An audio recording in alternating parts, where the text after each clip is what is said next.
Ministro, buenos días. Buenos días. Bruselas nos pide más. Hemos hecho los deberes, pero quiere más. Dice que hay más margen, que hay que subir impuestos. ¿No habíamos quedado que esta legislatura íbamos a bajar los impuestos? No, no vamos a subir los impuestos porque ya los hemos subido. Lo hemos subido como consecuencia de que con la llegada del nuevo gobierno, cuando llegamos al gobierno, hace 14 meses, había un déficit público en España muy superior al que estimaba el anterior gobierno y la Comisión Europea. Quiero decir, porque ahora parece que Bruselas no es la misma, y es la misma Comisión Europea la que estaba también vigilando a España en términos de corrección, lo que llamamos del procedimiento de déficit excesivo. Por tanto, la Comisión Europea entonces no identificó el déficit público en España. Y en un ambiente que tiene razón la Comisión, de que en España los impuestos sobre el porcentaje de la actividad económica, el IVA sobre la actividad económica, tiene baja recaudación y a partir de ello lo que estamos haciendo es tomando medidas. Desgraciadamente hemos subido ya los impuestos y por tanto tenemos que dejar ver el efecto de esa subida. No vamos a subir más impuestos. ¿Pero este 2013 o el 14 ya veremos? No, el 14 en el sentido de que también la Comisión en su papel nos pide nuevas medidas, pero el 14, las nuevas medidas dependerán de la evolución del 2013 en la economía y en la política que va haciendo la economía. No podemos dar saltos, no debemos pensar en el 2015 estaremos en este punto. Estaremos en este punto si vamos cambiando el escenario económico del país. Y de lo que se trata es de que el 2013 sea el último año de recesión económica en España. Lo que tratamos es de que el 2013 sea el último año de crisis económica en España. Y a partir de que salgamos de esta crisis y empecemos a crecer ya con claridad, con nitidez en el 2014, pues podremos hablar de nuevas medidas o de nuevas reformas. Entonces, reformar hay que continuar reformando, pero subir impuestos es una cosa, o sea, subir impuestos que perjudiquen al crecimiento económico, eso es lo que no debemos hacer porque ya hemos subido los impuestos y en ese sentido ya hemos cumplido con Bruselas. Bueno, entiendo que lo que dice Bruselas de momento lo dejamos en un cajón esperando esa evolución, como dice usted. Exacto, pero ¿qué reformas nos queda por hacer? ¿Qué es lo más urgente? Nos queda, por ejemplo, pues lo que cita bien la Comisión, la Autoridad Fiscal Independiente. Esa es la creación de una nueva entidad en España que se está poniendo de moda en todos los países desarrollados, que es, digamos, una institución que vigile el propio proyecto de presupuestos que hace el Gobierno, ¿no? Una más en el sentido de que la vigilancia corresponde al Parlamento, obviamente, en una democracia, ¿no? Esto es, pero también que haya un órgano que contraste las previsiones del Gobierno, las propuestas del Gobierno en materia de presupuestos y la ejecución que va teniendo ese presupuesto. Es lo que llamamos la Autoridad Fiscal Independiente y ya estamos en condiciones de tener un proyecto de ley a ese respecto y, por tanto, poder llevarlo cuanto antes al Parlamento. Usted, señor Montoro, ha sido el encargado de acabar de cuadrar cuentas, de reducir ese objetivo de déficit. ¿Ese 6,7% se va a quedar en el 6,7%? Si no se queda en el 6,7 es porque será inferior.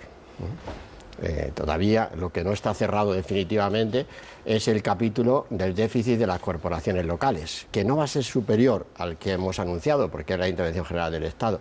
Por tanto, no va a haber ningún problema en cuanto al que ese déficit público, el 6,7%, sea superior, porque lo enviaremos cuando tengamos todo realmente cerrado, no sean muestras de ayuntamientos, sino todo cerrado, a Bruselas a finales del mes de marzo, a Eurostat, pero quiero decirles que Eurostat nunca ha corregido los datos de déficit de España, ni con este gobierno ni con ningún gobierno, porque los hace la Intervención General del Estado. España tiene unas instituciones fiables y esas son las que hacen que la calidad de las estadísticas y también la calidad de estadística de déficit público en España sea totalmente fiable. La decisión de no incluir la ayuda a la banca, es decir, que podría haber subido esa cifra de déficit hasta el 10, calculan algunos analistas, ¿ha sido para maquillar esos datos? No, es que está incorporada, es que estamos hablando de dos déficits. La del 6,7% que se corresponde al déficit resultante de que hay más gasto en nuestras administraciones públicas que los ingresos que tenemos. Y la otra, que es la ayuda financiera que nos ha prestado Europa entera para recapitalizar la banca. Y eso es muy bueno, porque eso va a permitir que a corto plazo tengamos procedente de esa banca saneada y de toda la banca, del sector bancario, un crédito que nos permita que la pequeña y mediana empresa, que los autónomos accedan a financiar no solo nuevas inversiones, sino sobre todo su circulante, de manera que podamos frenar la crisis económica en nuestro país. Pero eso está computado, claro, es que estamos hablando de dos déficits. La diferencia también de esos recursos que nos ha dejado toda Europa, a través de la ayuda financiera europea, la diferencia es que España no ha tenido que pedírselo a los mercados, sino que nos lo ha prestado Europa. Es una deuda que tenemos con Europa como país, y esa deuda nos lo ha dejado en unas condiciones excelentes, con un vencimiento a 15 años, con un tipo de interés por debajo del 1%, y además, insisto, no se lo hemos pedido a los mercados, es diferente, por tanto, es un déficit diferente que no computa en el déficit por el que estamos vigilados y obligados a reducir, que es el déficit de nuestras administraciones públicas. Hay 5 comunidades que no han cumplido con el objetivo de déficit. ¿Qué va a suceder con ellas? Bueno, primero que nadie esperaba el éxito no del gobierno, el éxito de país que tenemos en el Estado de las Autonomías en España, cuando hemos cerrado con un déficit de las comunidades autónomas del 1,7%. No estaba en ningún pronóstico, por eso lo digo. O sea, que ya de salida no confiaba. Yo mismo lo digo en pues el sí sentido más modesto, lo digo, si me permite, ¿no? Yo he hecho un trabajo para que esto sea así, pero yo mismo no podía garantizar de que íbamos a estar en ese 1,7% de media. Por tanto, esto demuestra que en nuestro país, el Estado de las Autonomías, es un país gobernable y fiable. Eso es lo que quiero decir en primer lugar. En contra de la teoría de muchos, que por supuesto las teorías están muy bien, no se trata de mucho menos de criticarlas, pero bueno, se contrastan con la realidad, ¿no? Esto demuestra que el Estado de las Autonomías en España pues puede funcionar y puede ser coherente y serio y coordinar sus objetivos de déficit público. Vean, a partir de esa media, insisto, es que estamos hablando de que han cerrado las autonomías, las comunidades autónomas en España, en el 1,7% frente al 3,3% que tenían en el año 2011. Por tanto, han hecho un gran esfuerzo, también en contra de lo que hemos visto y leído y oído. No hacen nada, sí estaban haciendo mucho, y ahí están sus cifras, y se acabó la polémica. Yo cuando tenemos cifras, lo que pido es que acabemos con la polémica y luego hablemos sobre lo que significan esas cifras en términos de políticas, porque detrás de esa cifra está la oferta de los servicios públicos a los ciudadanos. Entonces, ¿cuánto queremos de educación, de sanidad, de prestaciones sociales, de apoyo a nuestras empresas, de refuerzo de la imagen de España en el exterior? Estos son esas cifras y, por tanto, y también cómo se financian con los impuestos. Pero, insisto, hay 5 comunidades autónomas que no han cumplido. ¿Qué vamos a hacer? Pues revisar los planes económicos financieros con ellas. Lo haremos desde el Gobierno de España, nos sentaremos con ellas y veremos dónde está la causa de que no hayan llegado como han llegado otras. ¿Están en el plano de sus ingresos? ¿Están en el plano de sus gastos? Revisaremos esos planes económico-financieros y, por tanto, seguiremos en ese sentido aplicando la Ley de Estabilidad Presupuestaria, que también nos dice Bruselas, aplíquela. Yo respondo, también con toda la cortesía, ¿no? Oiga, ¿usted cree que si no estuviéramos aplicando la Ley de Estabilidad Presupuestaria, el déficit de las comunidades autónomas habría bajado a la mitad? Que en un solo año, pues la verdad es que no creo, Es decir, la estamos aplicando. Lo que pasa es que a veces no van a titulares de periódicos ni de prensa, pero esa es la gestión de un gobierno, no tiene que aparecer todo. Es una gestión del día a día, de control del día a día, de estar encima de los asuntos, y eso pues a veces es más efectivo que buscar empujones a través de los medios de comunicación, que también yo lo hago, O sea, no lo digo en el sentido de que vaya por delante, que no es que ninguno renunciamos a hacer esto, pero también hacemos la otra tarea, la otra labor, que es mucho más, si quieres, sórdida, ¿no? No se ve, pero es muy efectiva, como se está demostrando. Ministro, usted hablaba de lo que se esconde detrás de esos datos de objetivo de déficit. Yo me atrevería a añadir los sacrificios ciudadanos que se esconden detrás de todos, de esto esas es el cifras. esfuerzo de una sociedad detrás de esos datos. Y a través de ese esfuerzo también muchos de sus ciudadanos miran quienes no están cumpliendo con la legalidad, quien no está pagando los impuestos. Usted ha puesto el foco y la mirada en las acusaciones, la duda sobre políticos, sobre grupos. Esta mañana usted hablaba de titulares de prensa. Hoy en La Razón hablaba de Izquierda Unida, que decía que debe más de 1 millón de euros a Hacienda por no pagar retenciones del IRPF hasta 2009. ¿Se refería usted a casos como este? ¿Este es cierto el que publica La Razón esta mañana? Yo me refiero a casos que tienen un sentido ejemplarizante, en el sentido de que, como se hace en todos los países, ¿no? En primer lugar, el esfuerzo que se le pide a la sociedad tiene que ser equitativo. Tienen que contribuir más los que más tienen a las arcas públicas, sea por la vía de los ingresos tributarios, y antes me he referido, el Gobierno ha subido los impuestos el año pasado. Los que más han pagado impuestos el año 2012 son los grandes contribuyentes, las grandes empresas del país. Esos son los que más han pagado impuestos, 4.800 millones de euros, más que en el año 2011, 4.800 millones de euros, mientras que por la subida del IVA hemos recaudado 2.400 millones de euros, para entenderlo, o con la subida del IRPF, que también fue equitativa. Es que es muy importante hacer que esos esfuerzos sean equitativos. Ya sé que muchas veces se ven al revés y la crítica política los disfraza, pero las cifras otra vez son muy claras. Si yo como ministro de Hacienda tengo una recaudación en el año 2012 de que viene de los grandes contribuyentes, de las grandes empresas, tengo que explicarlo, o sea, así a la sociedad. Por tanto, estamos haciendo esfuerzos todos, pero son esfuerzos equitativos. Y dentro de esto, la lucha contra el fraude, que también hemos propugnado, hemos implantado una legislación la más dura que ha habido en nuestra democracia en materia de fraude fiscal, esa lucha tiene que venir también acompañada con la creación de un clima social respecto Pero de contéstame la pregunta, ministro, ¿es cierta esa eso ya lo ha información que contestado publica? el grupo político referido, ¿no? Entonces, yo como ministro, como recordaba ayer el presidente Rajoy en el Senado, yo no puedo hablar de contribuyentes concretos, la ley y en el Pero hay quien dice que 95. usted lanza la piedra y esconde la mano. No, pero yo lanzo la piedra en el sentido, yo puedo hablar, yo puedo decir, hay numerosos clubes de fútbol que tienen problemas con la Hacienda. No lo saben, no lo saben, sí lo saben, no lo saben. Están todos los días en los medios de comunicación y tal, pero no puedo referirme a uno en concreto, ¿no? Y decir, Pero información tiene. Claro, es que es mi obligación tener información, claro que es que me dedico a ello, o sea, es decir, entre mi gestión pública figura precisamente esta, ¿no? ¿Cómo puedo adoptar medidas tributarias? ¿Cómo puedo garantizar que... Pero si sabe que hay un delito, podría denunciarlo. Es que, sí, pero es que este caso ¿Sí? no es un delito. O sea, estamos hablando de situaciones de impagos que están siendo gestionadas por la agencia tributaria. Cuando hablo de delitos, hablo de delitos. Y yo no estoy hablando siempre de delitos.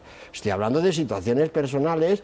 Por ejemplo, pues hay una persona muy conocida que no tributa al fisco español, cosas así, pero eso no es un delito. Si yo tuviera conocimiento de que esa persona está incurriendo en delito, lo perseguiría, pero es que estoy advirtiendo, o sea, la situación, la relación entre la Hacienda y grupos políticos, grupos de comunicación, personalidades públicas en nuestro país, que realmente son los primeros que tienen que estar, o no son los que tienen que dar ejemplo. Hacienda somos todos. Exacto. Pero si me permite, unos más que otros. Unos más que otros. Los que más tienen son más Hacienda, unos más que otros. Y los que tienen presencia pública son todavía más Hacienda, unos más que otros.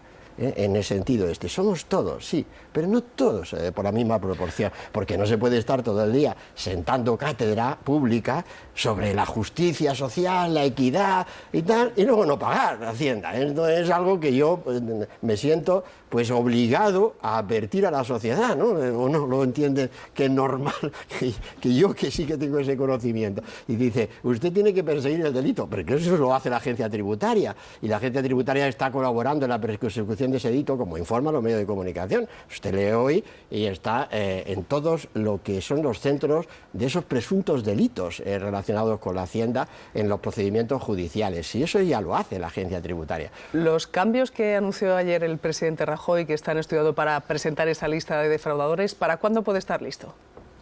Es un asunto, como él decía, complejo. Usted ya lo anunció hace unas semanas. Sí, meses. Pero legalmente es muy difícil. Meses, tal y como está ahora, imposible. No, tenemos que adecuarnos a las experiencias de otros países, teniendo en cuenta que son pocos los países que lo hacen, en ese sentido. O sea son pocos los países, lo que muestra que realmente lo que es el dato tributario pues es muy reservado en la gran mayoría de los países desarrollados. Y a partir de ello, pues yo soy partidario de que en una sociedad como la nuestra, dominada por la transparencia, en la vida pública, en los partidos políticos, en los gobiernos, en las empresas, que es muy importante, en las empresas, la transparencia máxima, en los medios de comunicación, en todas las personalidades públicas, transparencia. Yo soy muy partidario de que efectivamente también en el caso de incumplimientos realmente flagrantes con la Hacienda, que es de todos, pues también haya un conocimiento público para apurar sus responsabilidades ante la sociedad. Eso es lo que estamos trabajando. No es fácil, no le digo, si no lo habríamos hecho ya, que yo ya lo anuncié, como usted sabe, hace ya algún tiempo, pero estamos trabajando en ello y espero que pronto tengamos una fórmula que siempre será muy parecida a la que están haciendo, sobre todo, países anglosajones. Voy a preguntarle por la amnistía fiscal. No dio el resultado que esperaba. No sé si era el mismo que tenía usted con las comunidades antes de plantearles lo del objetivo de déficit. Lo que está claro es que para muchos ha sido un coladero. No sé si pasado el tiempo usted se arrepienta de haberla puesto en marcha, esa amnistía fiscal. No, yo he tenido que hacer en el año 2012 una política que no me gusta y por la que he pedido perdón públicamente, y lo vuelvo a hacer delante de sus cámaras. Es que me ha tocado hacer una faena que es cumplir, digamos, con la responsabilidad, en el término de que la recaudación, como decía, era muy baja y he tenido que subir impuestos. A mí eso no me gusta nada, realmente hacerlo, y he tenido que acudir a un recurso excepcional como es este, que no es una amnistía. Amnistía es perdonar, en el sentido, y aquí no se ha perdonado a nadie. Yo comprendo que mediáticamente ustedes utilicen el término que entiendan. O sea, allá ustedes, nos entendemos. No, ya nos entendemos todos, sí, pero es que estamos equivocando. Entonces, o sea, amnistiar es que alguien está condenado, por ejemplo, en un proceso penal y se le perdona las consecuencias de ese proceso penal. Eso es amnistiar. Y esto aquí no es amnistiado. O sea, quiere decir, aquí lo que se ha hecho ha sido, en España hay un procedimiento que siempre uno puede tener oculto frente a la hacienda pública, por ejemplo, un patrimonio, una renta, y puede regularizar. Y eso tiene unas consecuencias. Y lo que ahora hemos hecho es una regularización extraordinaria, donde hemos abaratado las condiciones para que se produjera una regularización masiva. Y desde esa perspectiva, pues han aflorado 40.000 millones de euros. 40.000 millones de euros.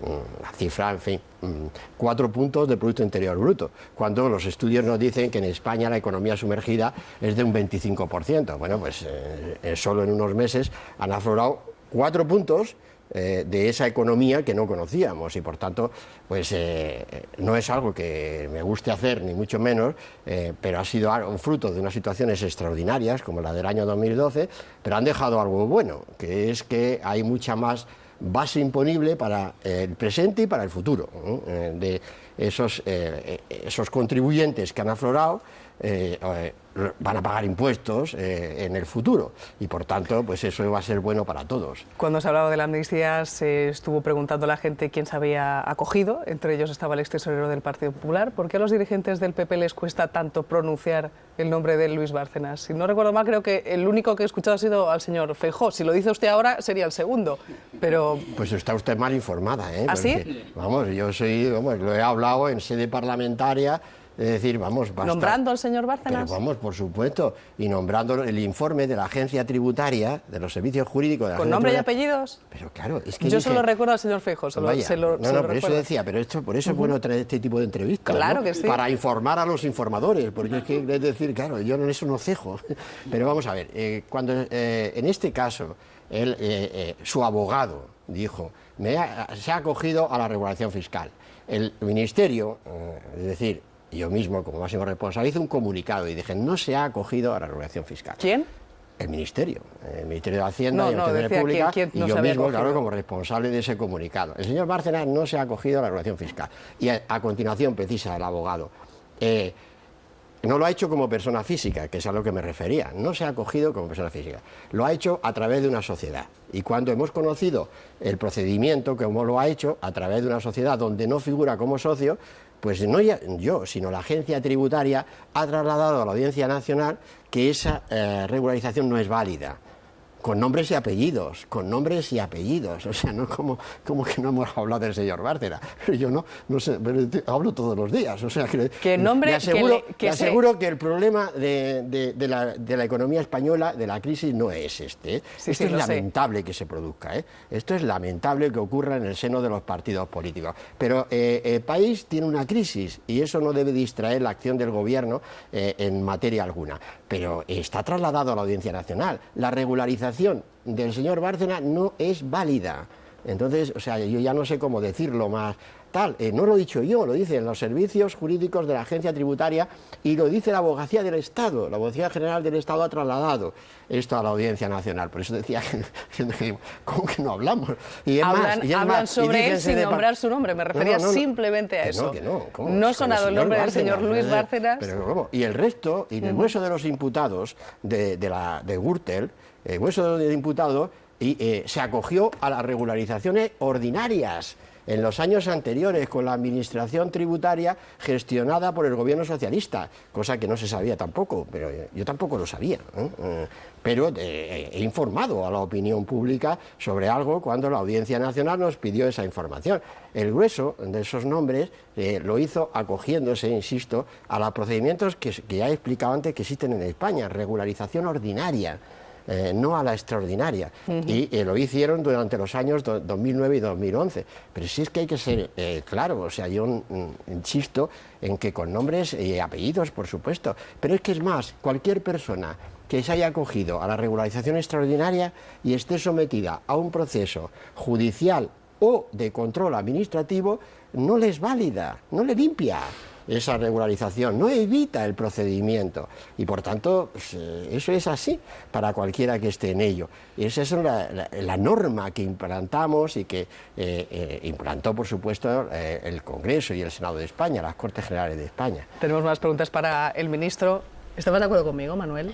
Lo han mencionado 2 veces. Sí, pero en general le cuesta a los dirigentes. Era lo que decía. Tienen alguna instrucción del gabinete. Yo ahí no imagen, entro, pero ese nombre no se utiliza. Que se refieren a él, sí, pero no mencionado 2 veces. Sí. No, y en el Parlamento también lo han mencionado, pero reiteradas veces. No, a mí me gustaría... Buenos días, señor Montoro.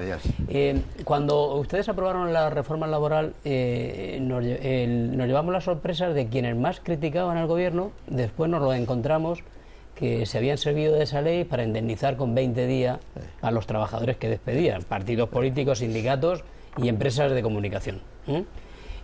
¿Nos podemos llevar ahora sorpresas en esa lista que se va a publicar de defraudadores con nombres, pues no sé, que con mucha proyección social o con mucha imagen mediática, ¿no? Y me gustaría saber también cuál va a ser el corte de la defraudación, si son los 120.000 euros que marca la ley o va a ser una cifra superior, y si tienen una fecha ya concreta, aunque María le ha preguntado, pero... No tenemos una fecha, no tengo que precisarlo, que seguimos viéndolo, estudiándolo, no es fácil, por eso decía, no, eso... Entonces, pero insisto en que el efecto de ejemplaridad hay que buscarlo y hay que pretenderlo, en mi opinión, no todos somos iguales, no todos somos iguales, ni para lo bueno ni para lo malo. Y por tanto, en ese terreno no es lo mismo una gran empresa, no es lo mismo un grupo de comunicación, no es lo mismo un club de fútbol, no es lo mismo un partido político, no es lo mismo un sindicato, no es lo mismo. Diciendo, es que le pasa a todo el mundo, pero oiga, usted tiene una responsabilidad social que evidentemente pues no tiene una persona que tiene una frutería, ¿no? Que también es muy importante esa persona, con esa frutería, es clave para nuestro país, para nuestro crecimiento económico, para la creación de empleo, pero no tiene la responsabilidad social que tienen los otros agentes, y por tanto ese es el corte que también estamos buscando, y no es sencillo hacerlo en términos para que no se perjudique la imagen de nadie, pero sí que la presión que estamos ejerciendo ya está dando buen resultado, como se ve. En los medios de comunicación se lee, ¿no? Se lee esa preocupación y tal. Por cierto, yo también oigo muchos medios de comunicación, tertulias y tal, que no les gusta nada esto. Me sonrío.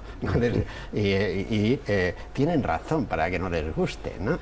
Es decir, que con el simple anuncio de esa lista ya provoca efectos. Yo comprendo que muchas veces los llamados creadores de opinión pues tienen problemas con la hacienda pública, pero no los admito. Si usted es un creador de opinión, pues... No lo dirá por nosotros, por no. Yo lo digo porque es que nos creemos que realmente los medios de comunicación hacen una función social, sí. Entonces, o sea, y por tanto, claro, los creadores de opinión tienen una responsabilidad ante la sociedad, igual que los políticos. Es que los políticos no lo tenemos, o solo lo tenemos los políticos. Es decir, no, hombre, no. Usted está ejerciendo un plano social y usted, por tanto, tiene que tener una conducta primero transparente y en segundo lugar ejemplarizante en la relación tributaria. Claro que la tiene que tener, que para eso tiene esa proyección social, que no es lo mismo, insisto, que la que pueda tener cualquier ciudadano normal que está ahí, ¿no? Y que no es conocido y no tiene, por tanto, la presencia y la difusión. Por eso me refería a que hay que buscar ese tipo de fenómeno ejemplarizante. Pero quiero decir que eso ya está funcionando, ¿eh? O sea, van a haber mucha Lola Flores. No. Pero quiero decirle que ya está funcionando, que ya funciona. Solo el anuncio ya está funcionando. Ya está funcionando. Yo iba a aprovechar, ya que estamos en este debate, como es un tema muy debatido por ser reiterativo, es decir, sí es verdad, como usted dice, que ha irritado a muchos sectores, es verdad que ha irritado a actores por este tema, ha irritado a medios de comunicación y luego también a partidos, que es la última, que es lo que precisamente le preguntaba antes María, ¿no? Entonces, yo creo que la irritación ha venido, según dicen todos estos mismos sectores, porque usted ha utilizado una información confidencial y luego en segundo lugar porque ha generalizado, es decir, ha generalizado y entonces todo el mundo se ha podido sentir culpable o por lo menos tocado ante la opinión pública, desautorizado ante la opinión pública, ¿no? Entonces, porque claro, una cosa son los grandes defraudadores y otra cosa es, la gente que lo está pasando, que está un poquito apuradilla, que son casos un poco diferentes, ¿no? Entonces, mi pregunta en este sentido era si no cree que esa generalización puede ser un error en la medida en que puede crear una animadversión de la opinión pública y pagar justos por pecadores, ¿me entiende usted lo que quiero decir? No, claro, pero yo estoy señalando bastante concreto, No, yo no creo, No he hablado de actividades profesionales en general, he hablado y fíjese si será concreto, que sin mencionar nombres, los nombres han aparecido enseguida en los medios de comunicación. Ese sí será concreto. Quiero decir, por tanto, don Luis, no. Yo creo que se me entiende demasiado bien, ¿no? Entonces, y en ese sentido, y es bueno, o sea, es que es bueno que la gente lo sepa, o no es bueno que la gente lo sepa.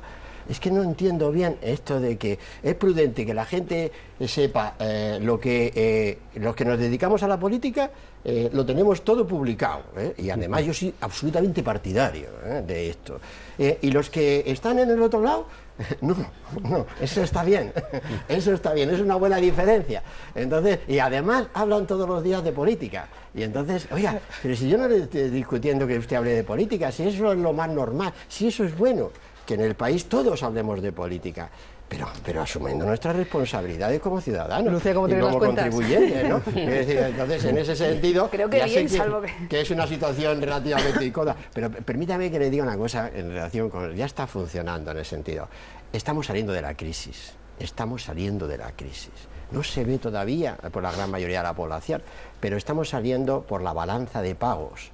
Y la balanza de pagos tiene que ver mucho con la reducción del déficit público, tiene que ver mucho con lo que ha ganado España en términos de competitividad por la reforma laboral, por las relaciones laborales, tiene que ver mucho con el saneamiento del sector bancario. Estamos saliendo de la crisis, todavía no se ve, pero se va a ver pronto, porque desde fuera leen esos datos de balanza de pago, que está yendo a un ritmo en ese cambio excepcional. Nunca España ha vivido un cambio tan rápido en su posición de relación de deuda frente al resto del mundo, y eso es lo que nos va a sacar de esta crisis, y eso es lo que nos debemos trabajar y debemos pagar los impuestos convencidos de que esa es la manera de acortar la salida de la crisis. Lucía, de los desayunos al gestor, te veo corriendo luego. Sí, buenos días, señor ministro. La verdad que me gustaría hacerle muchas preguntas, pero no tenemos tiempo, pero sí que me gustaría que me aclarase dos cuestiones. La primera, ¿quiere usted decir que usted se ha convertido en una especie de cruzado contra el fraude públicamente y que eso tiene, digamos, una intención política, que es la de obligar a los defraudadores a pagar? Es decir, ¿esto es lo que usted está haciendo? Porque, sí, claro, al principio, claro, eso es una intención no política, se entendía muy bien sus declaraciones polémicas, pero entiendo que esto tiene una intención política, que es la de obligar a los que defraudan a pagar. Así es. Y, bueno, me gustaría preguntarle también si no cree usted... No solo defraudan, en el sentido de que también... ¿O dilatan el pago? Eso es, dilatan el pago excesivamente, con lo cual, claro, la hacienda pública sufre de esa manera, la financiación ordinaria de los servicios públicos sufren también. Sí, me gustaría preguntarle si no cree usted que esa ejemplaridad de la que usted habla puede haber sufrido en su credibilidad por el hecho de que los ciudadanos sepan que uno de los principales, bueno, no de los principales, un gran defraudador a Hacienda era precisamente el tesorero de su partido, el tesorero del Partido Popular.